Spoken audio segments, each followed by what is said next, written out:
E aí pessoal, beleza pessoal? Essa é uma 150 Titan 2007 carburada. Ela está com um barulho no motor. Se esse barulho estiver na sua moto, veja aí, pode ser essa peça aqui, ó.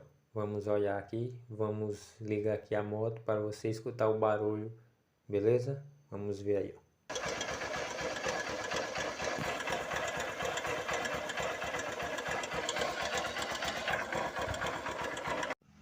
Aí pessoal, vocês viram aí, é um barulho bem chato, é como se fosse ferro batendo, né? E o pessoal pensa que é biela ou alguma coisa maior aí, precisando de uma manutenção grande aí na sua moto, mas não.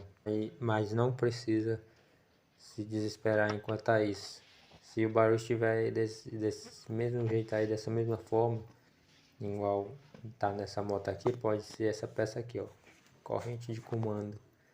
Beleza? Por que isso? Porque ela fica folgada, né? Igual a corrente, né, de um kit de transmissão.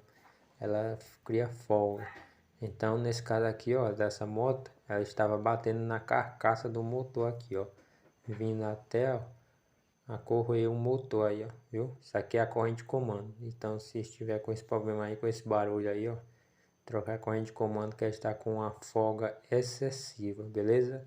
Essa aí foi mais uma dica aí no nosso canal. Valeu!